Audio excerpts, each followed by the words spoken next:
Welcome back. I will now quickly go over yet another very important concept in CSS, the box model. So, basically all HTML elements can be seen as boxes. What the box model does is to allow us to define space between elements and to add a border around elements. The box model consists of margins, padding, borders, and the actual content of the box, for instance, text. This image shows very well how the box model works. So, the content is where text and images appear. The padding is like a transparent area around the content, but inside of the box. The border of the box goes around the padding and the content and may be transparent or not. And finally, the margin is the space between boxes. Now, padding, margin, and border are properties in CSS and can be specified for the entire box or for individual sides, top, bottom, left, or right. We will use all of them later. The box model also allows us to set the height and the width of an element. Now, the annoying thing about the standard box model that I just showed you is that you just set the height and the width of the content, not of the entire box itself. This means that padding, margin, and border will be added to the height and width we specify, which is actually not what we want. But fortunately, we have a good solution for that. There is this very useful CSS property called box sizing.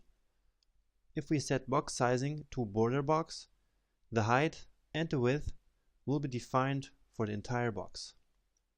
We will use this in a second. Because there is one last thing I need to tell you about the box model.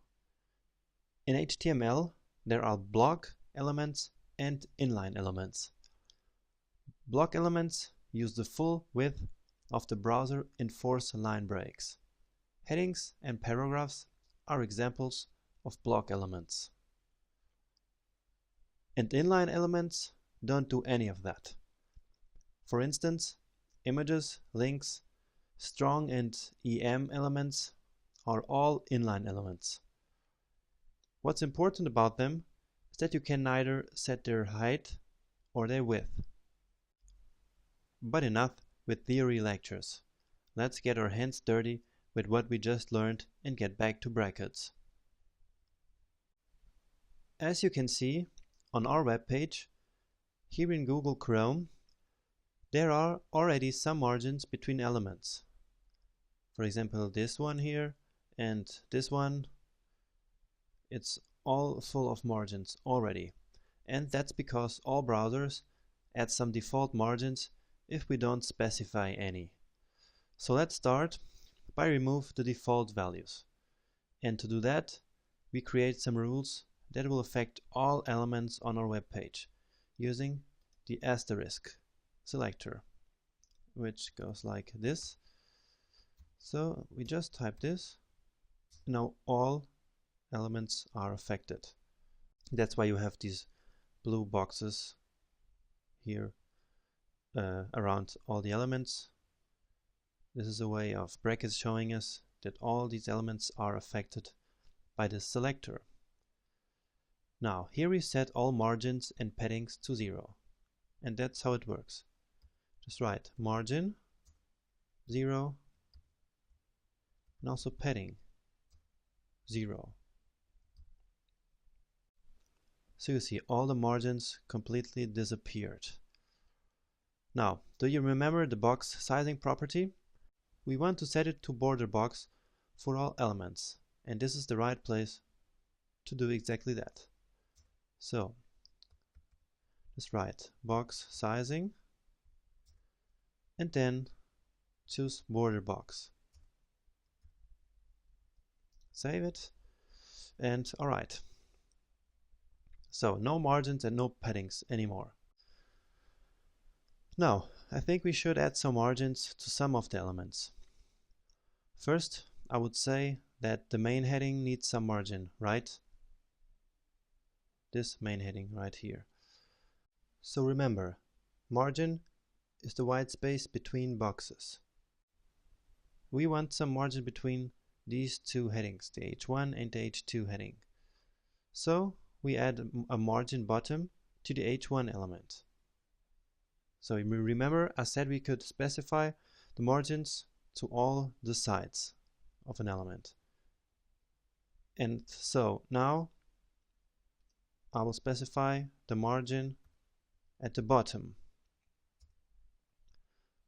And let's put 20 pixels here. That looks like a reasonable amount of white space here.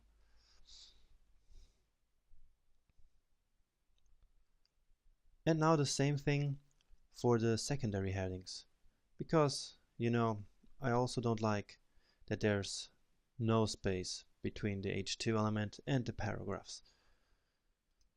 So it's again margin bottom, and here I think 10 pixels might be enough. Okay, that looks much better, don't you think? Finally, I would like to add some margin after the main paragraphs. So if you remember, the main paragraphs are this one and this one. And we defined that in the lecture before using this class here. So again, margin bottom, and let's say 20 pixels. So we get some nice spacing here. So it looks a little bit cleaner right now.